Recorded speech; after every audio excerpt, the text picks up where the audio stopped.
Yesterday evening marked my first true session with the girl. Signs of significant disorder are greater than I initially thought. Her imagination is vast, but one phrase in particular has become an earworm of sorts. He was right in front of me, breathing hard. That's what I remember most. The awful smell. Like when sausage goes bad. Scent while dreaming is a rarity. She may be a fine candidate for a neurological study, but her health must come first. There are undoubtedly other details I missed in her recount.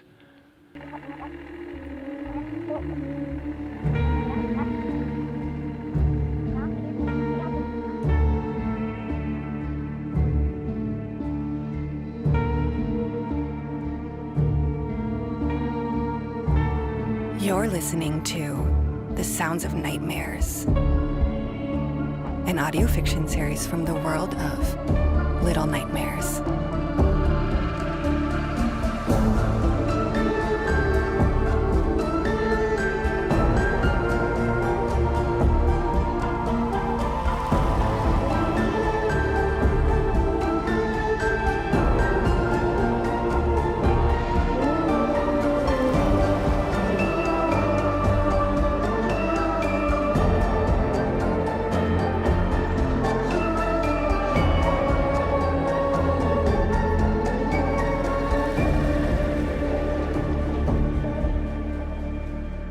Chapter 1. The Workers in the Walls.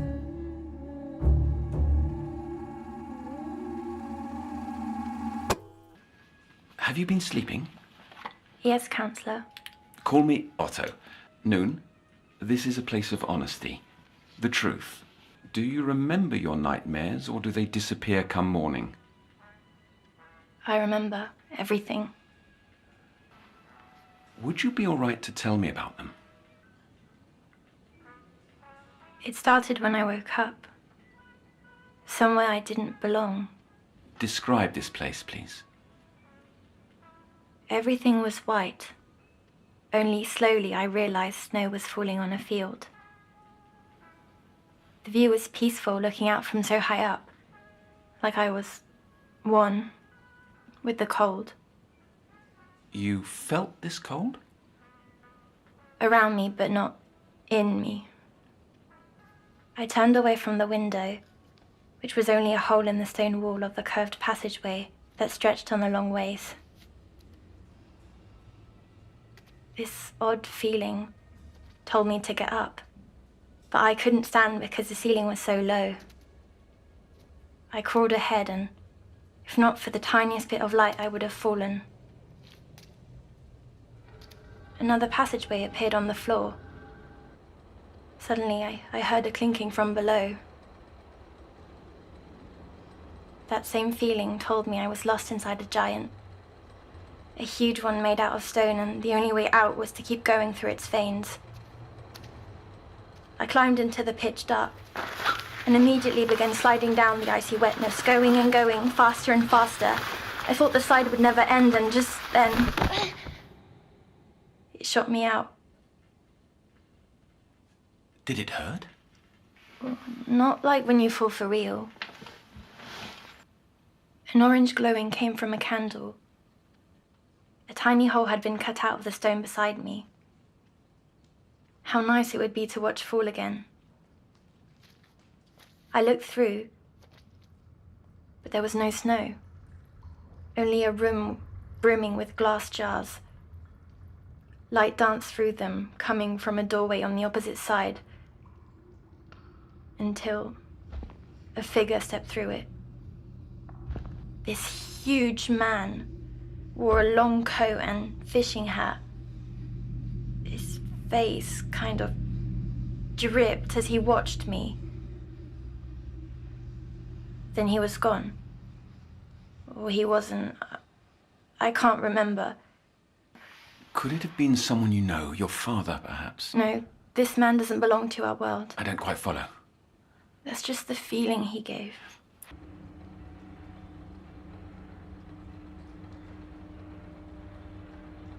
Turning from the hole, I spotted an exit on the far wall. That's where the clinking was the loudest. I started towards it when a shadow ran out from the corner. That of a child. I shouted, "Hey! Where are we? Where are we?" But quiet as a mouse, he climbed through the pulsing exit. And carelessly I followed.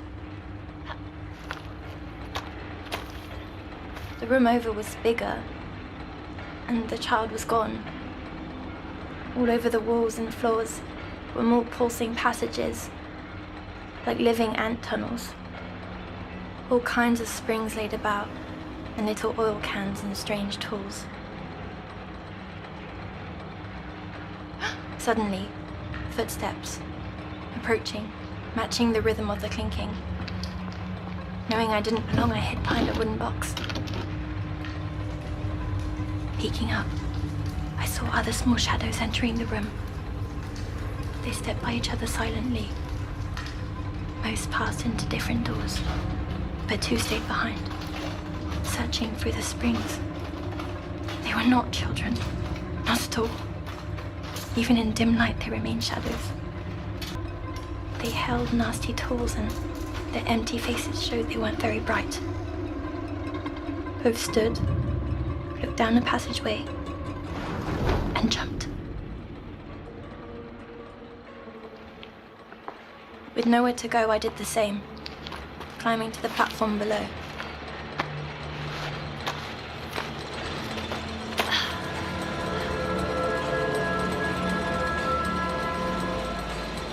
I finally saw what was making all that noise. Golden spinning wheels. Fat ones, small ones, skinny ones, and they went down so deep I couldn't see the end. I didn't know what they were until that faraway feeling came back and told me. They were gears, with teeth which locked perfectly into one another, clicking on and on a song that never stopped. There were a hundred of the dull little shadows, working to keep the mechanisms going.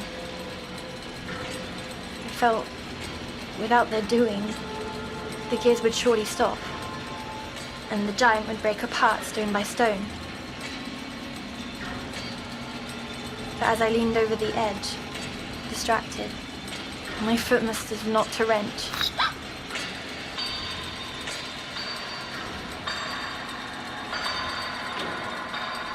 All the shadows stared up, and a few began climbing my way. They moved separately, but as one. I panicked and tucked between a set of levers. In the tight space, my dress got caught on the tooth of massive gear. It pulled me up and around until my dress tore, shooting me onto a pipe below, where I lost my grip only to hit another platform.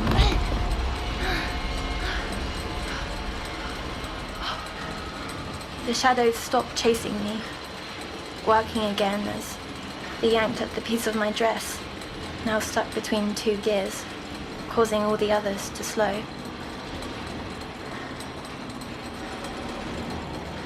While they were bothered, I took the chance to escape.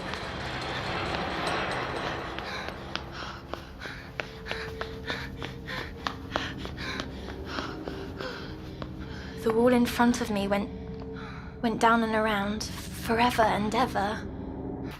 When a big creak groaned above, and the gears went right back to singing their song.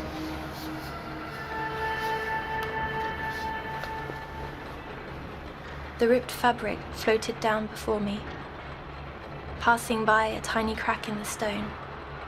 Painful cries came through it. I shouldn't have wanted to know what was on the other side, but I did. A small room with chains covering the floor, and 3 identical nun-like dresses, freshly pressed, hanging by a bed. Then, the chains jangled, and my heart stopped. A frail body slumped against the wall, a chain round his neck. He was right in front of me, breathing hard. That's what I remember most. The awful smell.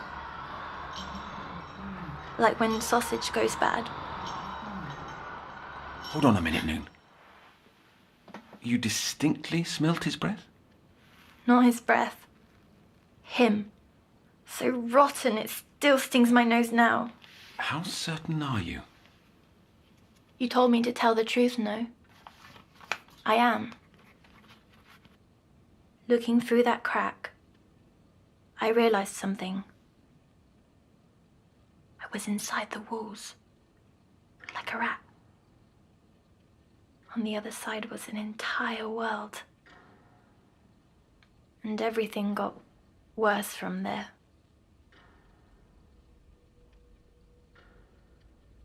Lower and lower I climbed until I'd gone down so deep that there was nothing but steam and darkness. And louder ticking, back and forth, back and forth. Wanting to give up, I sat listening.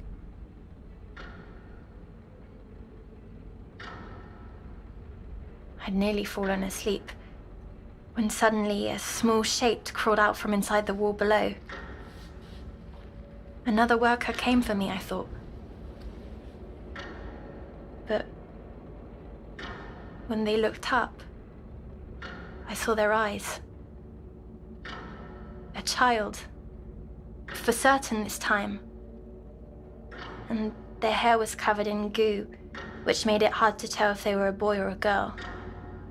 Still, I climbed down, full of energy. Nearly the amount I used to have. We stood in silence, a moment. Stuck in their hair was black liquid moving like smoke. "What's in your..."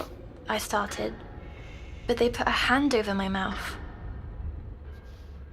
Not until they pointed at the wall did I understand why. Yet another crack led to yet another chamber. It was a hideous workshop. All around were half-made projects built from wood and metal with all kinds of straps and cranks. Their shapes made my chest tighten.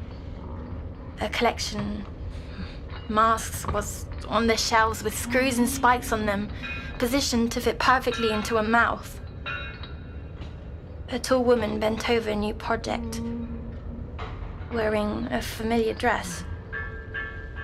Long, heavy chains coming out under its tail. She moaned, enjoying herself. I could feel she'd been at it for hours. Her presence alone told that she was the keeper of the stone giant, of the world beyond the walls.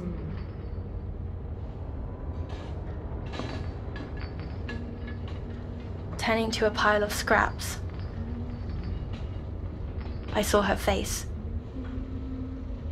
Equally old and young, and her skin stretched back so tight that only her eyes seemed human. I wanted so badly to know what she was building and to scream all the same. But before I could do either, my new friend pulled me away. They pointed up. From between the planks, a shadow studied us. The child pulled my arm, but it was already too late. The worker looked down beside me, inspecting my body like a tool, reaching out with its wrench. But the child pushed me away, letting a slither of light shine out from the workshop to hit the shadow.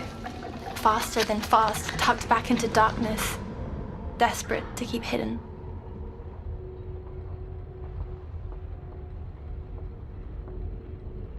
Noon, why have you stopped? I'm thinking. The next bit is hard to describe. The nightmare, it shifted. Steam reached around us, and we came to a place at the bottom of the gears, between the walls.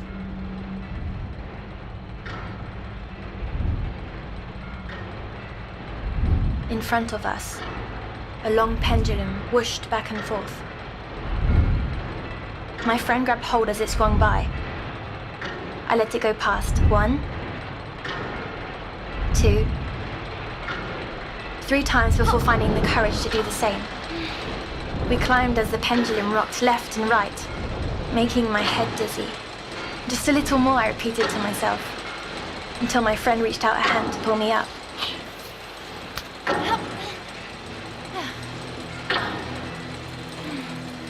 We'd made it. Finally, the center of the clock.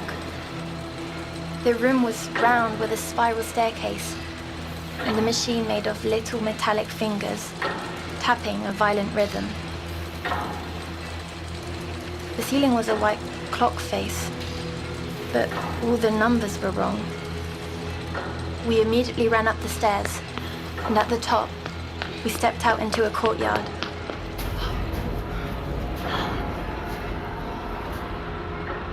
My body began shaking as I heard them.